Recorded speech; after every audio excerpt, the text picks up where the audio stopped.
Okay, for this review question, we're going to go ahead and get started. And for this question, we need to solve for x. So the first thing we're going to do is distribute the 5 to both sides. And on this side, we're going to distribute the 6 to both sides.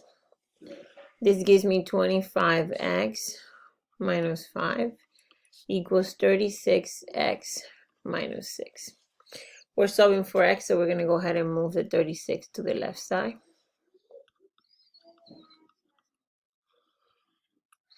Cancels over here. Subtract this, and I'm going to get negative 11x minus 5 equals negative 6. Go ahead and add 5 to both sides. This gives me negative 11x equals negative 1. Right? Because here we subtract. And I'm going to divide by negative 11 on both sides. This leaves me with x equals positive 1/11. Cannot simplify that fraction no more.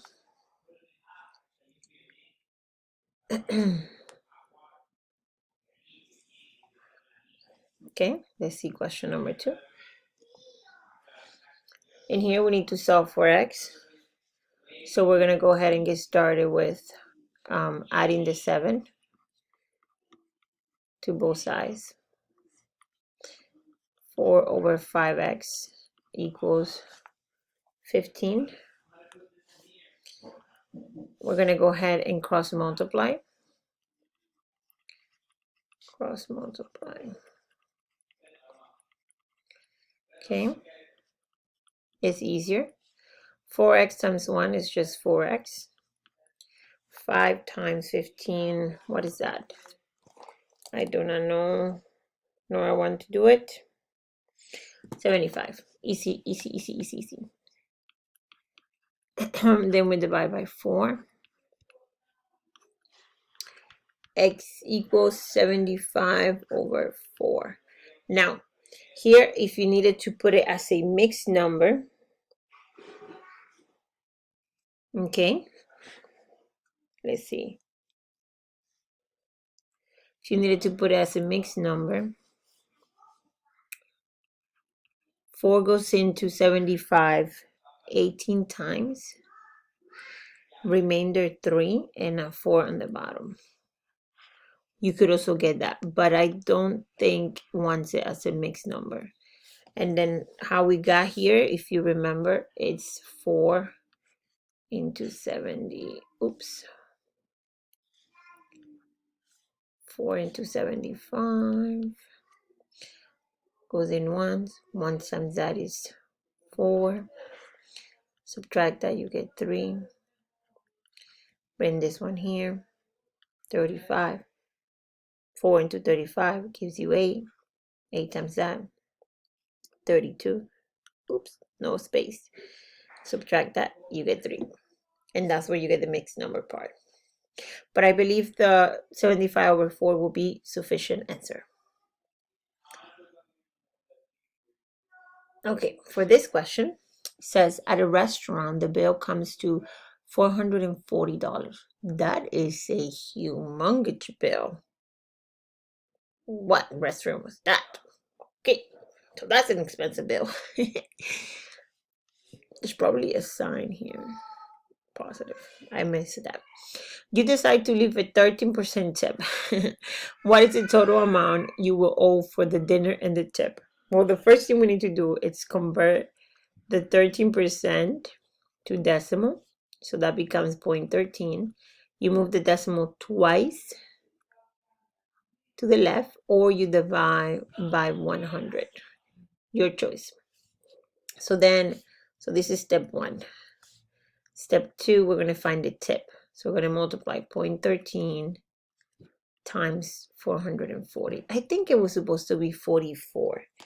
And I just wrote that wrong. But let's just keep the 440. I think we went to an expensive restaurant or something.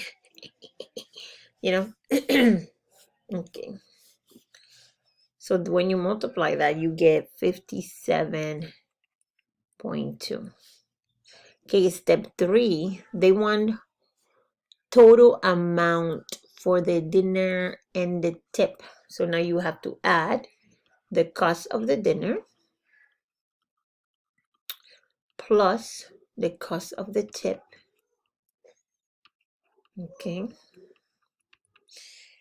And that gives you $497 with 20 cents.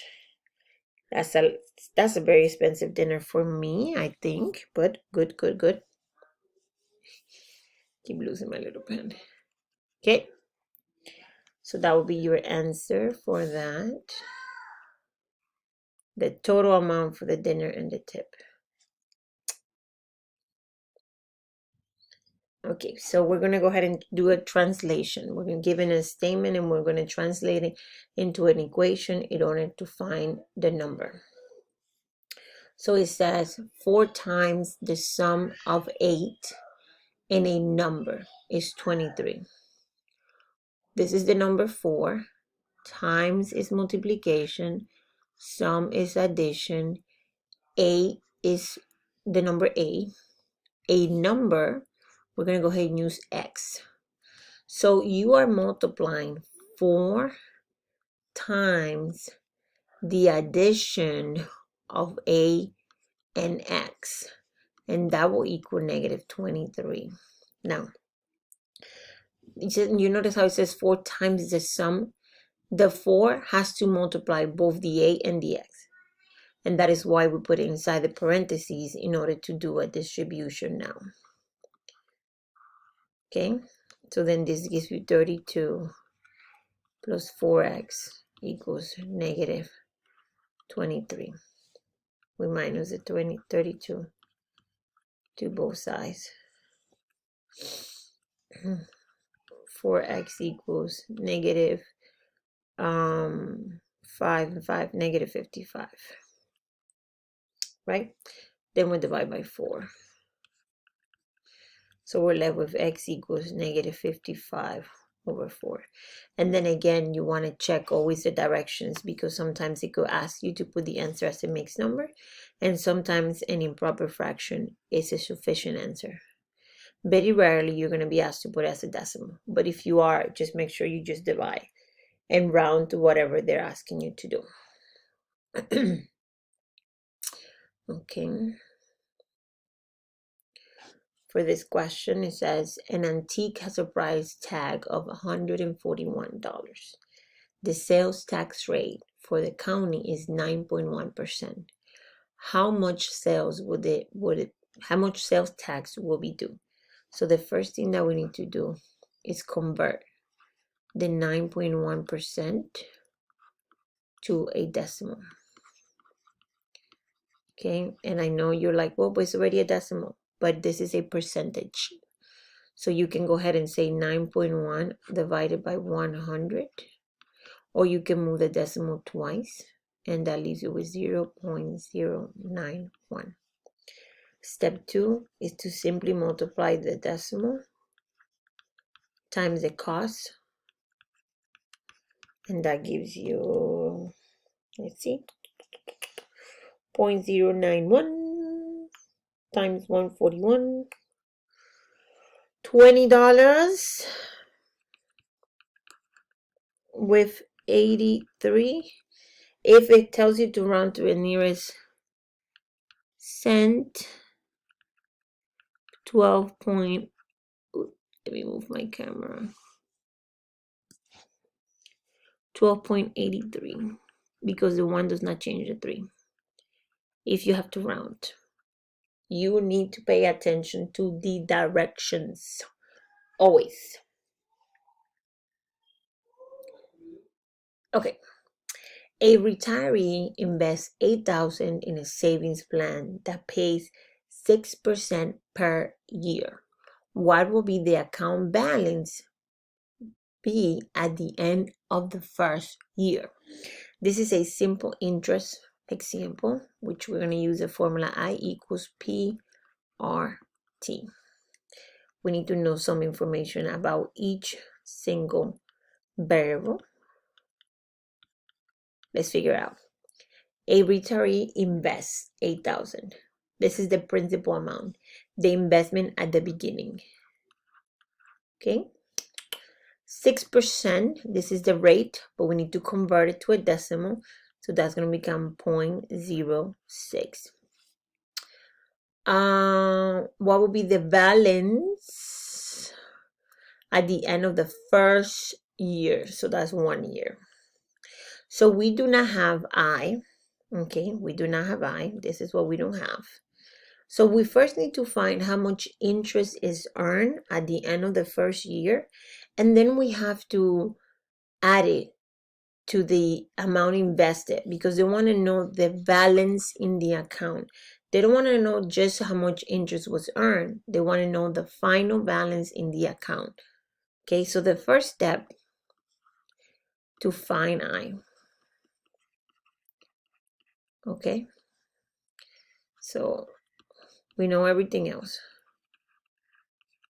Let's go ahead and substitute that. Let's see, what do we get for I?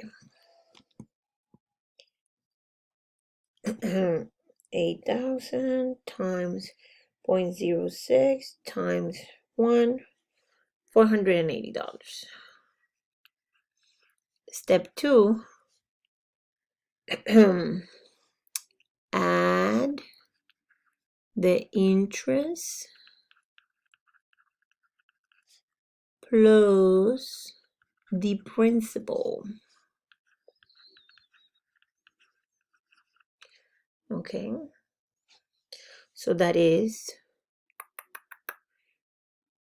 480 plus 8,000 equals a total of $8,480 in the account at the end of the 1 year period. And that's the final answer. Not just the interest, not just the 8,000, both of them together added. That's the final balance in the account at the end of 1 year. Okay? So those are 6 questions for review for the quiz. Okay?